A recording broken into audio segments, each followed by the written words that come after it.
Hello दोस्तों, मैं राहुल स्वागत करता हूं आपके अपने चैनल सक्सेस पॉइंट पे। दोस्तों, आप लोगों को पता होगा कि हम लोग रेलवे, आरपीएफ और एएलपी के प्रीवियस ईयर के प्रश्न देख रहे थे। इस श्रृंखला में हमने प्रतिशत और नंबर सिस्टम के जो प्रश्न थे उनको हल करवा दिए थे और हम लोग लाभ हानि को देख रहे थे। लाभ हानि में भी हम लोग 328 तक के प्रश्न देख लिए थे। आज इसके आगे बढ़ते हैं। तो आइए देखिए, 329 नंबर का प्रश्न है। करें कि एक वस्तु को 535 में बेचने पर हुई हानि उस वस्तु को 775 रुपये में बेचने पर प्राप्त लाभ का 60% है। वो उस वस्तु का क्रय मूल्य ज्ञात कीजिए। कहने का मतलब क्या है कि एक कोई वस्तु है, जब उसको हम 775 में बेच रहे हैं, जब उसको हम 775 में बेच रहे हैं तो हमें कुछ लाभ हो रहा है। लेकिन जब इसी वस्तु को हम 535 में बेच रहे हैं, जब इसी वस्तु को हम 535 में बेच रहे हैं, तो जितना पहले लाभ होता था उसका 60% अब क्या होता है? हानि होता है। तो मान लीजिए कि पहले यदि 100 रुपये का लाभ होता होगा, 775 में बेचने पे 100 रुपये का लाभ होता होगा, तो 535 में बेचने पर कितने का हानि होगा? इस 100 का 60% अर्थात 60 रुपये का हानि हो जाएगा। देखिए, पिछले क्लास में आप लोगों को हम बताए होंगे, यदि नहीं भी बताए हैं तो नोट कर लीजिए, मैं नोट करवा देता हूं। क्या बातें हैं कि लाभ हानि, लाभ हानि, पास फेल, कम ज्यादा, हमेशा अंतर को बताता है, हमेशा अंतर को बताता है। इसको नोट कर लेंगे आप लोग, आत्मसात कर लेंगे एकदम इसको, क्योंकि बहुत इंपॉर्टेंट बातें हैं। अगर देखिए, मैं एक व्यक्ति पास हुआ है या एक व्यक्ति एक वस्तु पे लाभ हुआ है और एक वस्तु पे हानि हुआ है, तो दोनों के बीच का अंतर कितना हो जाएगा? आइए मैं एक एग्जाम्पल के माध्यम से आपको समझाने का प्रयास करता हूँ। मान लीजिए एक वस्तु का क्रय मूल्य है कितना? 100 रुपया, और एक दुकानदार ने इस वस्तु को बेचा कितने में? 150 रुपया में। जब 100 रुपये की वस्तु 150 में बेचा गया होगा तो उस दुकानदार को 50 रुपये का लाभ हुआ होगा। बोलिए हाँ या ना? 50 रुपये का लाभ हुआ होगा। लेकिन एक दूसरा दुकानदार है, वह इसी वस्तु को जो उसने 100 रुपये में खरीद के लाया, अब इसको बेच दिया उस 70 रुपये में। जब इसको 70 रुपये में बेचा होगा तो उसे 30 रुपये का हानि हुआ होगा। एक वस्तु का विक्रय मूल्य यहाँ है, एक वस्तु का विक्रय मूल्य यहाँ है। अब देखिएगा इन दोनों के बीच का अंतर कितना है, तो आप कहेंगे इन दोनों के बीच का अंतर यहाँ से यहाँ तक 50 है और यहाँ से यहाँ तक 30 है, तो दोनों के बीच का जो अंतर हो जाएगा वो 80 हो जाएगा। बोलिए हाँ या ना? दोनों के बीच का जो अंतर है कितना हो जाएगा? 80। क्योंकि जब एक लाभ पे है एक हानि पे है, तो दोनों के बीच का अंतर क्या हो जाएगा? इन दोनों की जितना लाभ और जितना हानि हुआ है उनका योग ही क्या हो जाएगा? इसका अंतर हो जाएगा। ऐसे ही देखिए, यहाँ 50 का लाभ हुआ था, यहाँ 30 का हानि हुआ है, तो 50 30 80, इसके बीच का अंतर हो गया। यहाँ से लेके यहाँ तक कितना? 80। ऐसे ही देखिए, इस 100 रुपये का लाभ हुआ है और इस 60 रुपये का हानि हुआ है, तो इनके बीच का अंतर कितना हो जाएगा? 160 हो जाएगा। बोलिए हाँ या ना? और इसके बीच का अंतर कितना हो जाएगा? 5 5, 5 में से 5 गया 0, 7 में से 3 गया 4, और यहाँ कितना? 2, 240। इसको साफ कर देते हैं ताकि हमें स्पेस मिल जाए। देखिए, अब 160 की वैल्यू किसके बराबर है? तो 240 के बराबर है। एक क्वेश्चन बहुत इंपॉर्टेंट है, बेसिक से करने जाएंगे तो बहुत टाइम लग जाएगा। तो 160 की वैल्यू कितना है? 240 है, तो 1 की वैल्यू कितना हो जाएगा? 240 240 बटा कितना 160। अब ध्यान दीजिए, अब आप 100 की वैल्यू निकाल के भी कर सकते हैं और 60 की वैल्यू भी निकाल के कर सकते हैं। चलिए हम दोनों की वैल्यू आपके सामने मैं करके दिखाता हूं। ध्यान दीजिए, यदि मैं 100 की बात करूं तो 1 की वैल्यू इतना है, 1 की वैल्यू इतना है, तो 100 की वैल्यू कितना हो जाएगा? 1 की वैल्यू इतना, यानी कि 1 की वैल्यू 240 बटा 160, तो 100 की वैल्यू कितना हो जाएगा? 1 0 से 1 0, 4 से काटेंगे तो 4 चौको 16 और 25 चौको 100, फिर 4 से काटेंगे 4 छके 24 और 25 छक्के 150, अर्थात 100% की वैल्यू कितना आ जाएगा? 150 आ जाएगा, यानी कि 150। और 150 क्या है? लाभ है, लाभ। 150 क्या है? लाभ है। आइए इसको हम साफ कर देते हैं ताकि हमें थोड़ा सा स्पेस मिल जाए। तो देखिए अब यहाँ लाभ कितने का हो गया? 150 का हो गया। लाभ कितने का हो गया? 150 का है। थोड़ा सा मेरी बात समझिएगा। मान लीजिए कि एक वस्तु है, उसको हम बेच रहे हैं 150 रुपये में, उसको हम बेच रहे हैं 150 रुपये में। जब इस वस्तु को 150 रुपये में बेच रहे हैं तो हमें 50 रुपये का लाभ हो गया। जब हम वस्तु को 150 रुपये में बेचे तो 50 रुपये का लाभ हो गया, तो वस्तु का क्रय मूल्य कितना होगा? सबको पता है, तब वस्तु का क्रय मूल्य कितना हो जाएगा? 100 रुपया। यानी कि 100 रुपये की वस्तु हुई, तभी तो हम 150 में बेचे तो हमें क्या हो गया था? लाभ हो गया था। बोलिए क्लियर? तो ऐसे ही मानिए कि हमें जब 775 में बेचे तो हमें कितने का लाभ हो गया? 150 का लाभ हो गया। जब हम 775 में बेचे तो 150 का लाभ हो गया। तो कैसे निकालेंगे इसका कॉस्ट प्राइस? सीपी जितना में हम बेचे हैं 775 में से जितना का लाभ कमाए हैं घटा दीजिए, यही आपका क्या हो जाएगा? आंसर हो जाएगा। देखिए घटाइए, यहाँ क्या हो जाएगा? 5, 7 में से 5 गया कितना? 2, और यहाँ क्या? 625, यानी कि उसका कॉस्ट प्राइस कितना है? 625 है। कहेंगे इससे भी करके दिखाइए, तो ठीक है, आइए इससे भी करके दिखाते हैं। देखिए एक का मान कितना है? 1 का मान कितना है लिख देते हैं यहाँ पे। देखिए पहली बात तो आपका आंसर ही हो गया। दूसरी बात क्या है कि 1 की वैल्यू कितना है? देखिए 240 बटा 160, तो 60 की वैल्यू कितना हो जाएगा? 60 की वैल्यू कितना हो जाएगा? 240 बटा 160 इंटू कितना? 60। काटिए इसको, कितना से कटेगा? 1 0 से 1 0, और इसको 4 से काटिए, 4 चौको 16 और 4 छक्के 24, 15 चौको 60 और 15 छक्के 90, 15 छक्के 90। देखिए यानी कि 535 में बेचने पे हमें क्या हो रहा है? 90 रुपये का हानि हो रहा है। जब हम 90 रुपये में बेच दिए, 90 रुपये में बेच दिए, यहाँ तो 60 का ही वैल्यू हमने निकाला है, कितना? 90। तो जब 535 में बेच रहे हैं तो हमें 90 रुपये का क्या हो जा रहा है? हानि हो जा रहा है। अर्थात तो वस्तु कितने का होगा? जब हम 535 में बेच रहे हैं तो हमें 90 का हानि हो जा रहा है, इसमें 90 जोड़ना पड़ेगा, तभी तो जाके क्रय मूल्य आएगा। क्योंकि मान लीजिए कि कोई भी वस्तु यदि 10 रुपये का है, क्या लिख रहे हैं? यहाँ देख लीजिए, यहाँ देख लीजिए।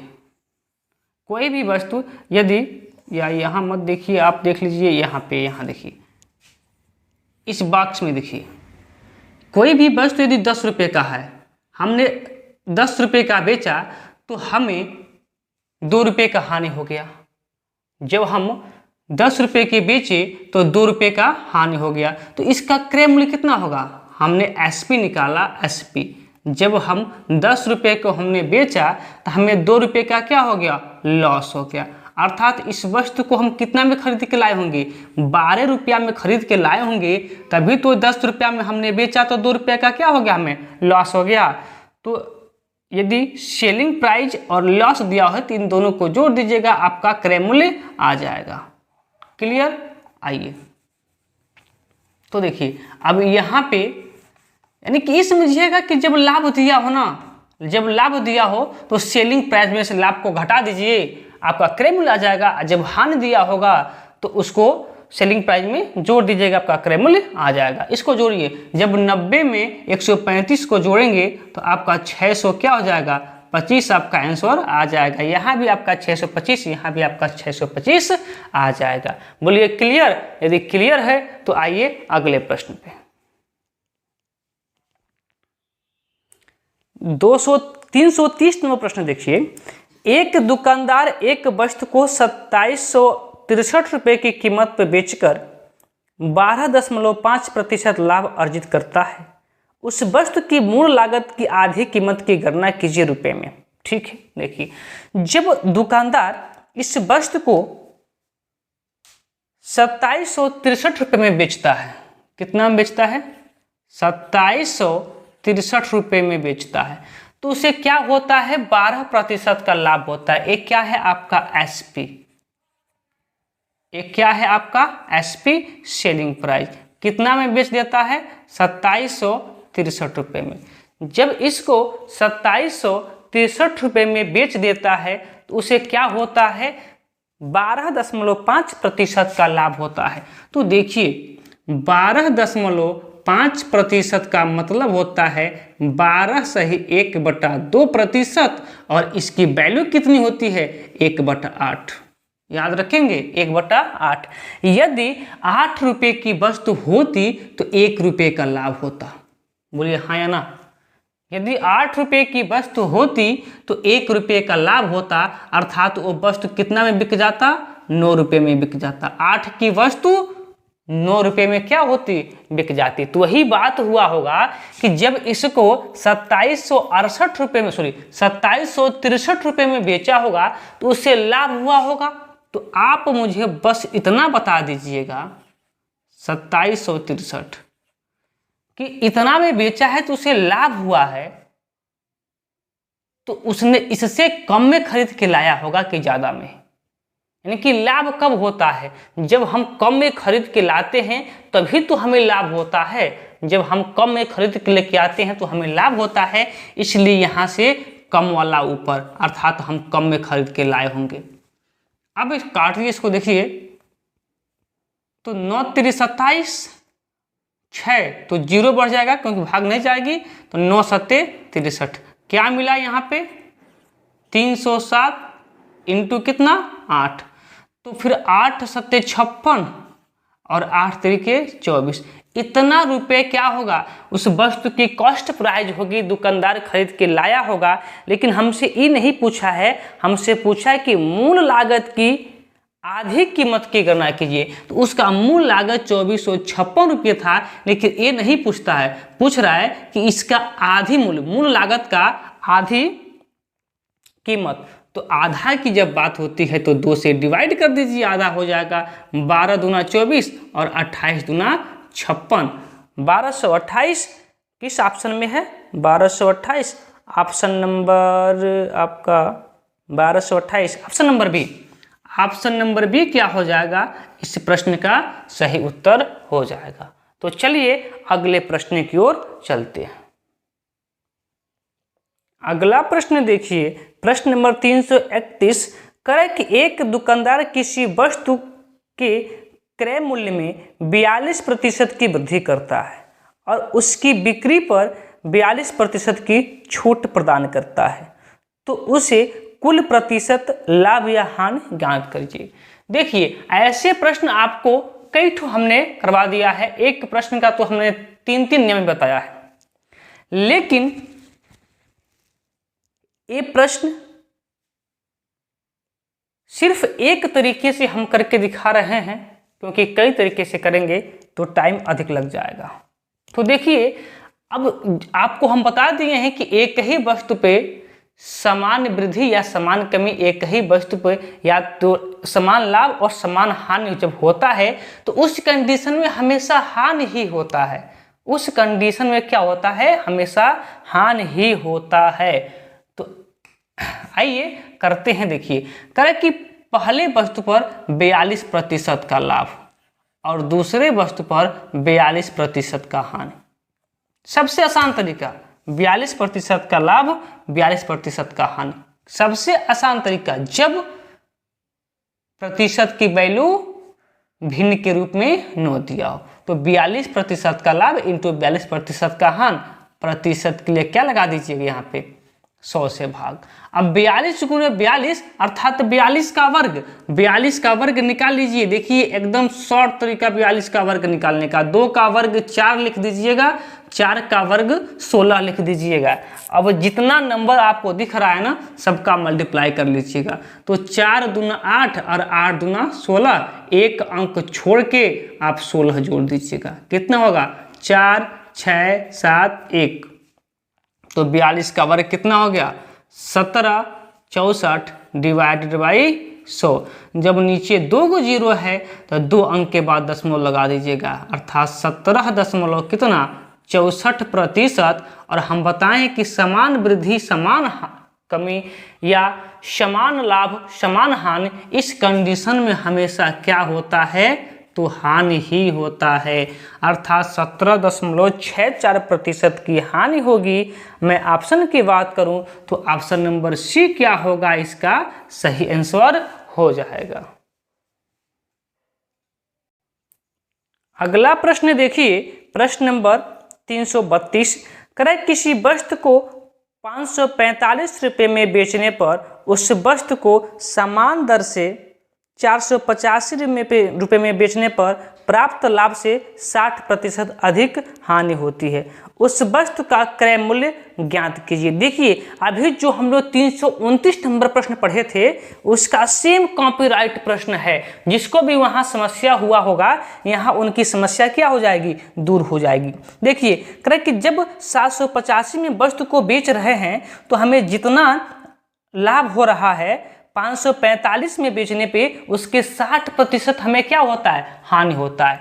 तो मान लीजिए कि जब हम वस्तु को 785 में बेचते हैं, यहाँ लिखें, यही लिख लीजिए, जब वस्तु को हम 785 में बेचते हैं तो मान लीजिए हमें क्या होता है 100% का लाभ होता है, 100 रुपये का लाभ होता है। लेकिन जब उसी वस्तु को हम 545 में बेचते हैं तो इसका 60% अर्थात 60 हमें क्या होता है, हानि हो जाता है। तो पास फेल, कम ज़्यादा, लाभ और हानि हमेशा किसको बताता है, अंतर को बताता है। तो इस कंडीशन में तो हमेशा अंतर निकालेंगे। अंतर क्या हो जाएगा 0 4 2 240। और यहाँ अंतर बोलिए कितने का, अंतर कितने का, एक लाभ है और एक हानि है। अंतर कितने का 40 का नहीं, अंतर कितने का 160 का। अर्थात 160 की वैल्यू कितना है 240 है। तो फिर एक की वैल्यू कितना हो जाएगा 240/160। आप आंसर इससे भी दे सकते हैं, इससे भी दे सकते हैं, दोनों से दे सकते हैं। आइए हम दोनों से करके दिखाते हैं। आइए पहले 100 से करके दिखाते हैं। तो एक की वैल्यू इतना है तो 100 की वैल्यू कितना होगा, तो 240/160 इंटू कितना 100। अब एक जीरो से एक जीरो काट लीजिए, 4 से काटेंगे, 4 चौको 16 और फिर 4 छके 24 और 25 चौको 100 और 25 छके कितना 150, यानी कि 25 छके 150। अर्थात जब वस्तु को 785 में बेचते हैं तो 150 रुपये का लाभ होता है। अर्थात वस्तु का सीपी अर्थात कॉस्ट प्राइस कितना होगा, थोड़ा सा नीचे लिख देते हैं, कॉस्ट प्राइस सीपी कितना होगा, तो 785 में बेचने पर 150 रुपये का लाभ होता है। तो लाभ को घटा दीजिए, आपका क्रय मूल्य आ जाएगा कितना, 5 में से 0 गया 5, 8 में से 5 चला जाएगा कितना 3 और यहाँ कितना 6, 635 रुपया वस्तु का क्या होगा, कॉस्ट प्राइस होगा। आइए इससे भी हम करके दिखा देते हैं, देख लीजिए। एक की वैल्यू कितना है, एक की वैल्यू है 240 बटा कितना 160। तो 60 की वैल्यू कितनी हो जाएगी, निकाल लीजिए। तो 240 बटा कितना 160 और किसकी वैल्यू निकालते हैं 60 की, इसलिए 60 से मल्टीप्लाई। अब देख लीजिए 1 0 से 1 0 4 4 चौको 16 4 छके 24 और 15 चौको 60 15 छः कितना होता है 90। अर्थात जब 545 में वस्तु को हम बेच रहे हैं तो हमें 90 रुपये का घाटा हो जा रहा है। तो सीपी कितना हो जाएगा 545 में हमने बेचा 90 रुपये का घाटा, तो 90 जोड़ दीजिए कितना हो जाएगा 635 और यही आपका आंसर हो जाएगा। यहाँ भी 635 और यहाँ भी 635। बोलिए क्लियर है? यहाँ तक बात क्लियर है? तो आइए अगले प्रश्न पे। अगला प्रश्न देखिए, प्रश्न नंबर 333 करें कि एक दुकानदार एक उत्पाद को रुपये 2736 रुपये में बेचता है और 12.5% का लाभ कमाता है। उस राशि को बताएं जो उत्पाद के क्रय मूल्य के आधे के बराबर है। शायद प्रश्न ऐसे हुए हैं भी जस्ट पीछे वाले क्वेश्चंस में, लेकिन देखिए मैं बता देता हूँ। कह रहा है कि एक दुकानदार एक उत्पाद को 2736 रुपये में बेचता है। बेचता है तो कौन सा मूल्य हुआ एसपी। कितना में बेचता है 2736 रुपये में बेचता है। लेकिन जब 2736 रुपये में बेचता है तो उसे क्या होता है 12.5% का लाभ हो जा रहा है। तो 12.5 का मतलब होता है 12 सही 1/2% और इसकी वैल्यू होती है 1/8। अर्थात 8 की वस्तु होती तो 1 रुपये लाभ पर अर्थात 9 रुपये में हम बेच देते। बोलिए बात क्लियर है? 8 रुपये की वस्तु होती तो हम 1 रुपये का लाभ कमाते, अर्थात उसको हम 9 रुपये में बेच देते। तो कह रहा है कि उस राशि को बताएं जो उत्पाद के क्रय मूल्य के आधे के बराबर है। ठीक है, पहले क्रय मूल्य निकाल लेते हैं, फिर क्या होगा उसका आधा कर देंगे, बात खत्म हो जाएगी। तो सीपी देखिए 2736 रुपये इतना में वस्तु को बेचा है तो उसे लाभ हुआ है। तो हमने वस्तु कम में खरीदा होगा कि ज़्यादा में, बस मुझे ये बता दीजिए कि जब हम वस्तु 2736 रुपये में खरीदा तो हमने ज़्यादा में खरीदा या कम में खरीदा होगा। तो जाहिर सी बात है हमें जब लाभ कमाना है तो वस्तु को कम में खरीद के लाएंगे, अधिक में क्यों खरीद के लेके आएंगे। हमें लाभ कमाना है तो वस्तु को कम में खरीद के लाएंगे, इसलिए कम वाला ऊपर। 9 से काटिए 9 3 27, फिर भाग नहीं जाएगी 0 और 9 चौको 36। अर्थात क्या मिला यहाँ 304 इंटू कितना 8। अब यहाँ दो कंडीशन है, या तो यही आप, क्योंकि इसमें आधा पूछ रहा है क्रय मूल्य के आधा, या तो यही कर लीजिए आधा या फिर मल्टीप्लाई करके कर लीजिएगा आधा। चलिए हम मल्टीप्लाई करके करते हैं।